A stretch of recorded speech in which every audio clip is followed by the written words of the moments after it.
1.5 वर्ष बीत चुके हैं और ये एक फेस्टरिंग वुंड की तरह, ये एक खुला जख्म है जो लगातार मुझे लगता है कि बढ़ता ही जा रहा है।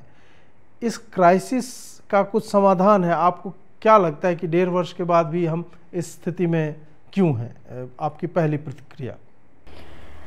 अजीत जी, इसको अगर हम देखा जाए, ये जो जितना कॉन्फ्लिक्ट हम देख रहे हैं पिछले 1.5 साल से, इसमें बहुत सारे लेयर्स है। ऐसा नहीं कि सिंपल कॉन्फ्लिक्ट है, क्योंकि ये हिस्टोरिकल लेगेसीड इश्यूज में बसा हुआ कॉन्फ्लिक्ट है। ऐसा नहीं है कि ये कॉन्फ्लिक्ट सडनली ये नया कॉन्फ्लिक्ट है और पिछले 1.5 साल में ही निकला है, नहीं। ऐसी फॉल्ट लाइंस हैं कम्युनिटीज़ के बीच में, नॉट ओनली मणिपुर में बट कई जगहों में, नॉर्थ ईस्ट में। अनफॉर्चुनेटली अब जो हम देख रहे हैं वो पहले जो जितने कॉन्फ्लिक्ट्स हुए हैं उससे थोड़ा डिफरेंट है, क्योंकि अब सोशल मीडिया इतना एक्टिव हो गया है। मिसकम्युनिकेशन, मिस इन्फॉर्मेशन, डिसइन्फॉर्मेशन, ये सब इतने एक्टिव हो गए हैं दैट ये एक और लेयर ले आते हैं कॉन्फ्लिक्ट में।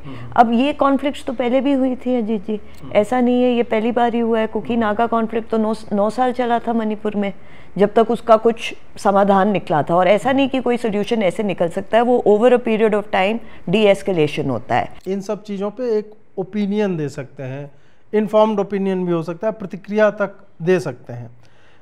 लेकिन क्या है कि आजकल हर व्यक्ति जो है वो एक्सपर्ट बना हुआ फिर रहा है। हर व्यक्ति 2-4 मुझे लगता है आर्टिकल पढ़ लेता है, आर्टिकल भी नहीं पढ़ता है, उसको सोशल मीडिया पे कुछ वीडियो दिखे और उस वीडियो को आधार बना करके वो एक्सपर्ट बन जाता है। आपने एक ट्वीट लिखा था जो मैं पढ़ना चाहूँगा कि the level of discourse on Manipur has become absolutely disgraceful. All communities on ground have right to expect some level of decency. To excite or incite audience should not be the agenda. ये आपने ऐसा क्यों लिखा, इस पे थोड़ा सा मैं जानना चाहूँगा। ये मैंने इसलिए लिखा था क्योंकि उसी दिन एक ड्रोन अटैक हुआ था। आई थिंक उस दिन या उसके कुछ दिन पहले ड्रोन अटैक हुआ था और उसमें एक mother was killed and a small child was injured.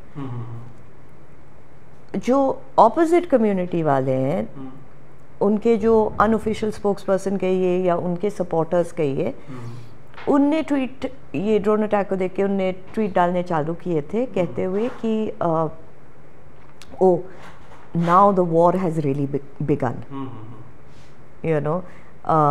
They started saying things like अब मज़ा आएगा। आई मीन आप ड्रोन यूज़ कर रहे हो, कहाँ से वो ड्रोन आके it's bombing innocent women and children, उसमें मजा कैसे आ सकता? क्या ही ब्रेवरी है। अब कोई कहता है कि China is supplying the arms, कोई कहता है यूएस इज डूइंग दिस।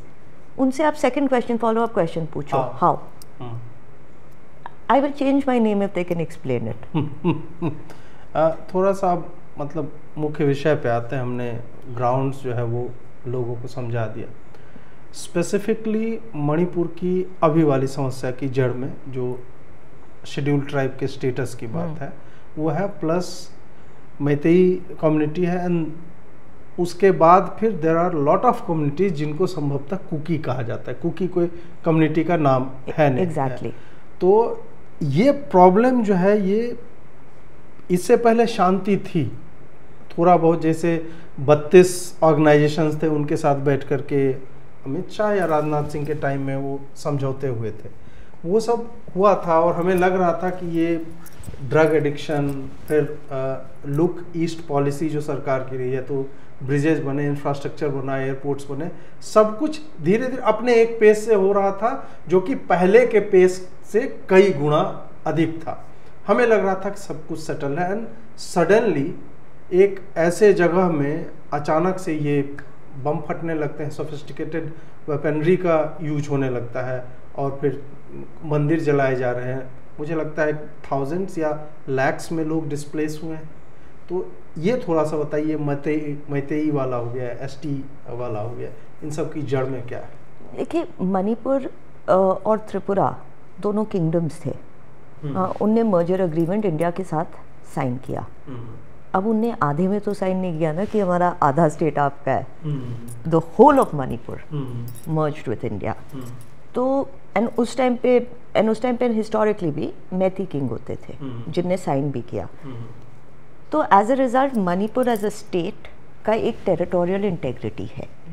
हाँ, अब उसमें मैतीज भी थे, नागाज भी थे, कुकीज़ और जो सब ट्राइब्स हैं वो भी थे। वो हिस्टोरिकली जाने में इसमें बहुत कंटेंशियस इशू है, बिकॉज कुकीज़ कहते हैं हम तो हम तो दोनों साइड थे। हाँ, मैतीज कहते हैं हम नहीं थे, ये लोग नहीं थे। कई बिलीव करते हैं कि कुछ थे और डेमोग्राफिक चेंज हुआ है, मगर कीपिंग दैट असाइड, क्योंकि उसमें कोई there is no winner in that debate. हाँ, कीपिंग दैट असाइड, ब्रिटिश ने यूज़ किया था कुकीज़ को, वो नागाज को कभी कंट्रोल नहीं कर पाए थे। हम जैसे हमने आपके पहले क्वेश्चन में हमने डिस्कस किया था कि उनके अपने वेज ऑफ लाइफ थे, मेथड्स ऑफ लिविंग थे, so on and so forth. तो नागाज को बिल्कुल ब्रिटिश का आना बिल्कुल मतलब सहन नहीं हुआ। They used to raid, British contingency जब जाते थे तो वो रेड करते थे, मारते थे। They used to kill them because they were very strong warrior tribes हैं at the end of the day. और इनके गुरिल्ला टैक्टिक्स और ये जो हिल एरियाज होते हैं, हाँ, ये उनसे बेहतर कोई नहीं जान सकता है। That is one of the reasons that पूरा उनको कन्वर्ट किया गया, बिकॉज दैट वाज अ वे कि ब्रिटिश उनको कंट्रोल कर पाए। क्योंकि ये कंट्रोल नहीं हो रहे थे, ब्रिटिश कुकीज़ को लाए, कुकीज़ को इनके अगेंस्ट पिट किया। हाँ, ऐसा भी था कि between the Kuki tribes and the Meiteis interconnectivity भी थी।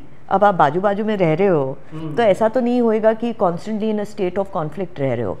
पीसफुल टाइम्स भी थे, मगर over a period of time again 2-3 issues होनी चालू हुई। वन वॉज कि जब ये इंडिपेंडेंस हुआ, जब मर्जर हुआ, और इसके बाद ये ऑफ़र किया गया मैतीज़ को कि आप शेड्यूल ट्राइब बन जाओ, क्योंकि ब्रिटिश रिकॉर्ड्स में दे वर ट्राइब्स। उनने मना कर दिया, और उनने मना किया, and I think it's a real act of grace कि उनने कहा हमारे पास सब कुछ है, हाँ, वी आर प्रिविलेज्ड एंड हमको कोई रिजर्वेशन की ज़रूरत नहीं है। They said it in a sense of pride, मगर उस टाइम पे रेपरकशंस नहीं पता थे। हाँ, कि आगे चल के सोसाइटी कैसे हो जाएगी, ये रिजर्वेशंस कैसे मैनिपुलेट किए जाएंगे, डेमोग्राफिक चेंज कैसा होएगा। तो एज अ रिज़ल्ट जो हिल एरियाज़ थे, there was a land act जिसमें हिल एरियाज़ जो थे वो शेड्यूल ट्राइब एरियाज़ बन गए। उसमें कुकी शेड्यूल ट्राइब थे, नागा शेड्यूल ट्राइब थे, और जो वैली था that became the god of the Metis, which it always was. और ये भी थोड़ा कि वैली केवल 10% लैंड है, 10% से कम है, क्योंकि आप इंफ्रास्ट्रक्चर निकालिए, आप लोकताक लेक निकालिए, ये सब निकाल के इट्स नॉट, मतलब लोग कहते 3-4% है, मैं कहूँ आप 7% भी लो, इट इज़ नॉट इनफ, क्योंकि पॉपुलेशन 90% वहाँ पे, पॉपुलेशन 90% है, और हमको हर चीज़ in point of view of the future देखने की ज़रूरत है। हाँ, कि अभी 90% है, पिछले अगले 20-30 साल में क्या होएगा? Is it fair to be confined? हाँ, क्योंकि वैली ऐसा है, हिल्स अराउंड है। हाँ, तो आपको थोड़ा सेंस ऑफ इनसिक्योरिटी होएगा, क्योंकि हिल्स में आपके ट्राइब्स नहीं रहते हैं, आपकी कम्युनिटी नहीं रहती है, आप valley, so there is a sense of security जो नहीं रहती है। डेमोग्राफिक चेंज का प्रॉब्लम है, ओवर पॉपुलेशन है, बर्डन्ड है। तो मैतीज़ ने वापस शेड्यूल ट्राइब स्टेटस की मांग की, और इसको ऑब्जेक्शन आया कुकीज़ के साइड से। एग्जैक्टली अगर आप मेरे से पूछोगे पिन पॉइंटेडली कि कहाँ ये चालू हुआ, मैं नहीं बता सकूँगी। आई थिंक इस टाइम पे कम ही लोग बता सकेंगे, स्पेकुलेशन ही है, क्योंकि May 3rd 2 को ये होना चालू हुआ, मगर 6-8 महीने पहले से आइडेंटिफिकेशन ऑफ इलीगल्स चालू था। हाँ, और ये जो इम्पोर्टेंट बात है कि जो आइडेंटिफिकेशन कर रहे थे वो हमारे जो ये हैं members of parliament, the tribal members were doing it. हाँ, and identification of illegals hill areas में हो रहा था, तो काफ़ी सारे विलेजेस, काफ़ी सारे लोग ऐसे आइडेंटिफाई किए गए थे जो इलीगल थे। तो ये ऑलरेडी चालू था, तो इसके वजह से हुआ या शेड्यूल ट्राइब स्टेटस के डिमांड की वजह से हुआ, there is a little bit of you know unclear about it, मगर हुआ। दैट इज़ द पॉइंट कि there was objection to schedule tribe status, जो मेरे को समझ नहीं आया, क्योंकि कोई और कम्युनिटी किसी और कम्युनिटी की डिमांड को ऑब्जेक्ट नहीं कर सकती है। आप डिमांड करो, वो गवर्नमेंट ऑफ इंडिया का काम है टू असेस कि उनको मिले ना मिले, आप कौन होते हो ऑब्जेक्ट करने वाले। And as a community that is living side by side, you should also understand कि किस बेसिस पे हो रहा है। रियलिस्टिक बेसिस है, कोई भी ये समझेगा। अगर आप ये एजेंडा को ज़्यादा पुश करोगे, आपके ऊपर से ही फेवर जाएगा, पब्लिक परसेप्शन आपके ऊपर से उठ जाएगा, नेगेटिव हो जाएगा। मगर ये बहुत उन्हें पुश किया कि शेड्यूल ट्राइब स्टेटस मैथीज़ को नहीं मिलना चाहिए। मैथीज़ वो वेरी एडमेंट कि हमको मिलना चाहिए। हाई कोर्ट का एक ऑर्डर आया, उसके बाद ऑल हेल ब्रोक लूज। इसमें बहुत सारे डिफरेंट लेयर्स हैं। So in this case schedule tribe status was the initial demand, अब उसके बारे में बात होती नहीं है। अब सडनली विकेट चेंज हो गया है। अब कुकीज़ कह रहे हैं हमको इलीगल इमिग्रेंट्स डिक्लेयर करना चाह रहे हो, you know political power Meiteis के पास है। ये भी हमको समझना पड़ेगा, it's true political powers Meiteis के पास है, मगर there has been a Naga chief minister also. ऐसा नहीं है कि ये you know it has only been dominated by the मैथीज़। मगर कुकीज़ को प्रॉब्लम है कि हमारे यहाँ डेवलपमेंट नहीं होता है, हमारे यहाँ इंफ्रास्ट्रक्चर नहीं है, क्योंकि पॉलिटिकल पावर मैथीज़ के पास है, फंड्स हमारे तक पहुँचते नहीं है। खैर उनके पास हिल काउंसिल है, मगर फाइनेंशियल इंडिपेंडेंस, जुडिशल इंडिपेंडेंस नहीं है। हाँ, तो उनका काउंसिल है which decides, and the Meiteis who sit in the valley, जिसमें यू नो ऑब्वियसली पॉपुलेशन के हिसाब से होता है, तो उनके असेंबली में यू नो दे डोमिनेट। अब आप देखोगे goal has change, now we are talking about illegal immigration, we are talking about drug trafficking, poppy cultivation, you know Myanmar, US, China, you know, तो एसटी स्टेटस गायब हो चुका है। And in अ वे अच्छा भी है, क्योंकि आई डोंट थिंक अभी किसी का भी मूड है कि किसी को भी एग्रेवेट करे। अब ये जो नए एस्पेक्ट्स आए हैं, इन अ वे अगर आप बड़े एक यू नो आप बड़े होपफुल टाइप ऑफ इंसान हो और आप सिल्वर लाइनिंग देखना चाहे, तो ये सिल्वर लाइनिंग है कि जो लोगों को नहीं पता था अब पता है कि डेमोग्राफिक चेंज है। We have infiltration not just from Bangladesh मगर अदर कंट्रीज ऑल्सो। अभी तक तो बांग्लादेश के ऊपर ही हमारा फोकस था।